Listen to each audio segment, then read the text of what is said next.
कक्षा 12 की ऑनलाइन जीव विज्ञान कक्षा में आप सभी का स्वागत है। आज हम पढ़ेंगे मेंडल के नियम, मेंडल्स लॉ। जैसा कि आपको पहले से मालूम है कि मेंडल के 3 नियम हैं। पहला है प्रभाविता का नियम,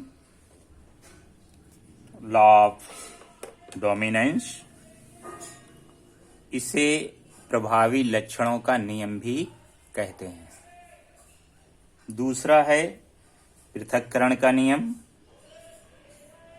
लॉ ऑफ सेग्रीगेशन। इसे युग्मकों की शुद्धता का नियम भी कहते हैं। Law of purity of gametes. तीसरा नियम है स्वतंत्र अपव्यूहन का नियम, लॉ ऑफ इंडिपेंडेंट असॉर्टमेंट या आनुवंशिक एककों के स्वतंत्र प्रदर्शन का नियम। पहले जो 2 नियम हैं एक संकर संकरण पर आधारित हैं, और जो तीसरा नियम है स्वतंत्र अपव्यूहन का नियम, वो द्विसंकरण पर यानी डाइहाइब्रिड पर आधारित है। अर्थात इसमें 2 लक्षणों का हम अध्ययन करेंगे, और ये पहले जो 2 नियम हैं प्रभाविता का नियम और पृथक्करण का नियम, इसमें एक संकर संकरण के माध्यम से अर्थात एक लक्षण को लेकर अध्ययन करेंगे। प्रभाविता का नियम, प्रभाविता का नियम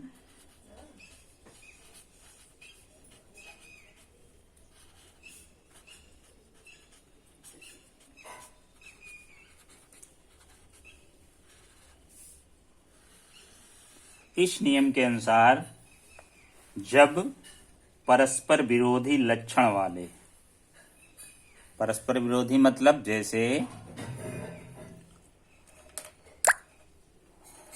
लंबे का विरोधी है बौना, तो इस प्रकार के 2 शुद्ध परस्पर विरोधी लक्षण वाले पौधों के बीच संकरण कराया जाता है, तो उनकी संतानों में तुलनात्मक लक्षणों में से एक लक्षण जो प्रदर्शित होता है वो प्रभावी होता है, और दूसरा अप्रभावी लक्षण प्रदर्शित नहीं होता है। इसे प्रभाविता का नियम कहते हैं, और यह एक संकर संकरण पर आधारित है। इस तरह से अब आप पहले जैसे एक लंबा पौधा है तो कैपिटल टी इस प्रकार का एक पौधा है, और इसका विरोधी स्मॉल टी और स्मॉल टी, जिनके बीच हम संकरण कराने जा रहे हैं उनको हम कहेंगे जनक, यानी पेरेंट्स, जनक। अब जनक से हम युग्मक बनाएंगे, युग्मक टी और कैपिटल टी। इसी प्रकार इसके युग्मक स्मॉल टी और स्मॉल टी। अब इनके बीच जो क्रॉस होगा इस तरह से, ये युग्मक है,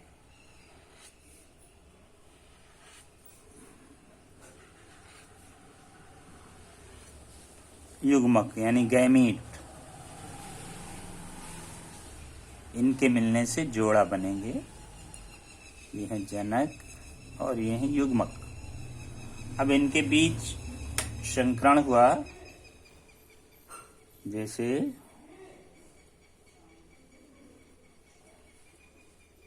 इसका लंबे पौधे का बौने पौधे के साथ संकरण होगा तो इस तरह से, तो कैपिटल टी और स्मॉल टी। फिर इसका संकरण इसके साथ होगा कैपिटल टी और स्मॉल टी। इसका संकरण इसके साथ कैपिटल टी और स्मॉल टी। फिर इसका संकरण इसके साथ कैपिटल टी और स्मॉल टी।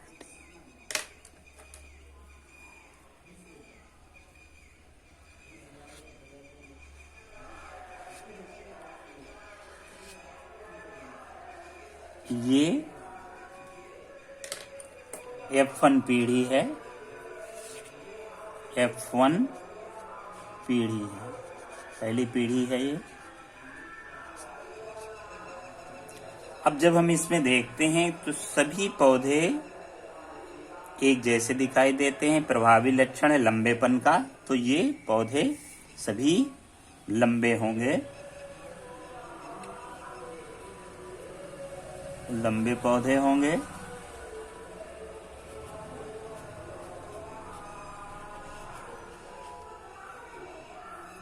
अब चूंकि ये विषम युग्मकी हैं, विषम युग्मजी हैं, इसलिए ये संकर हैं। एक कैपिटल है, दूसरा स्मॉल है, तो ये संकर लंबे हैं पौधे सभी। अगर इसके जीन को देखें तो एक लंबेपन का जीन है और बौनेपन का, तो दिखाई कौन दे रहा है? लंबेपन अर्थात प्रभावी वाला ही दिख रहा है, अप्रभावी वाला यहाँ नहीं दिख रहा है। इसलिए इस लक्षण को, इसको कहते हैं हम प्रभाविता का नियम या प्रभावी लक्षणों का नियम। और ये फिनोटाइप है, फिनोटाइप, फिनोटाइप,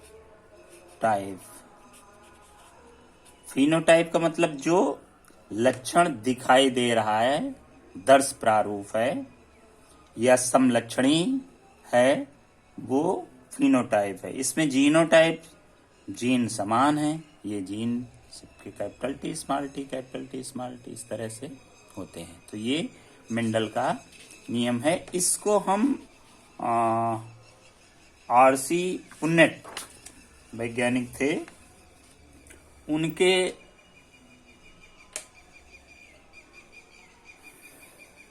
ग्राफ की सहायता से भी, स्क्वायर की सहायता से भी हम इसको प्रदर्शित करते हैं। शायद ये विधि आपको आसान लगे कि जैसे दो जनक हैं,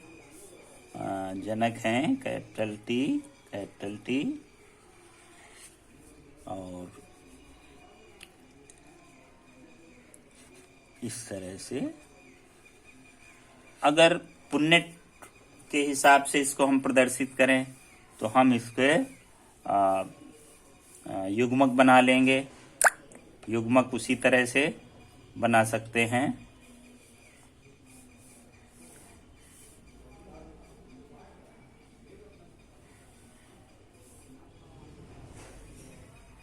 एक वर्ग बनाएंगे इस तरह से।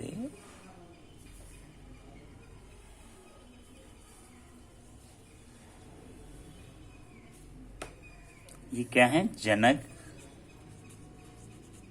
और इनके मध्य क्या होना है? क्रॉस। तो ये युग्मक, इसके युग्मक बनेंगे इस तरह से, युग्मक बना सकते हैं।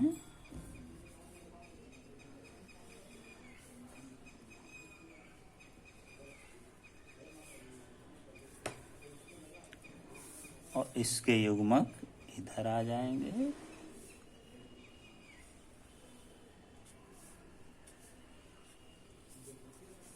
युग्मक,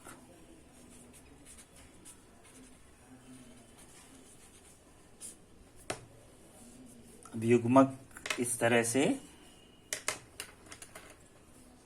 कैपिटल टी और कैपिटल टी। इधर के युग्मक स्मॉल टी और स्मॉल टी। अब इनका क्रॉस करा दिया गया तो कैपिटल टी और स्मॉल टी, कैपिटल टी और स्मॉल टी। इसका क्रॉस इससे तो कैपिटल टी और स्मॉल टी। इसका क्रॉस इससे कैपिटल टी और स्मॉल टी। इसका क्रॉस इससे तो कैपिटल टी स्मॉल टी। ये फिर वही, ये कौन सी पीढ़ी है?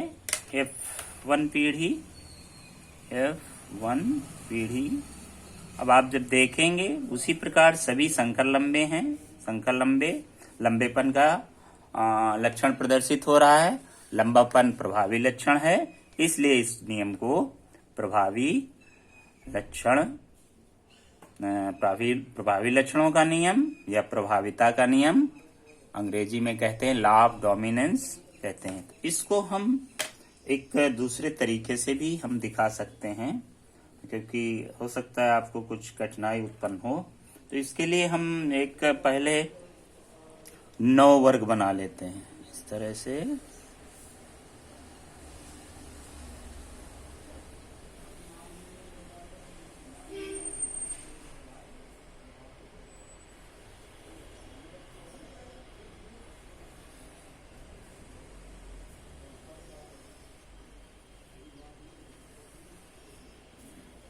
इधर युग्मक, हाँ जनक पहले ले लें। तो जनक क्या है? इसी को इस तरह भी दिखा सकते हैं। तो जनक है कैपिटल टी और स्मॉल टी, स्मॉल टी। इनके बीच क्रॉस होना है, क्रॉस होना है। एक मेल होगा तो दूसरा फीमेल होगा, और ये युग्मक होंगे। युग्मक हाँ लिख लें, युग्मक बना लें, इनको अलग अलग कर लें। Capital T small T, small T. अब इसको capital T small T, capital T small T, capital T small T, capital T और स्मॉल टी। सभी संकर लंबे पौधे होते हैं। और ये पीढ़ी है F1 पीढ़ी। इस तरह से भी इसको हम दर्शा सकते हैं। तो ये मेंडल का पहला नियम है, प्रभाविता का नियम। आप ऐसे भी बना सकते हैं, इस तरह भी प्रदर्शित कर सकते हैं, और इस तरह भी प्रदर्शित कर सकते हैं। और इस नियम को समझा सकते हैं उदाहरण देकर। दूसरा भी उदाहरण ले सकते हैं, जैसे फूल का रंग ले लें, बीज का आकार ले लें। जैसे बीज गोल है तो उसका एक, जैसे इसका दूसरा एक, जैसे आपको कार्य दे दें कि एक गोल बीज वाले और झुर्रीदार बीज वाले पौधे के बीच संकरण कराया गया। तो उसकी F1 पीढ़ी में कैसे लक्षण प्रदर्शित होंगे? ये गोल बीज है, गोल बीज वाले पौधे, और ये झुर्रीदार। इसको भी आप इस तरह से प्रदर्शित करें, इनके बीच क्रॉस कराएं और फिर देखें कि कौन से बीज उत्पन्न होते हैं।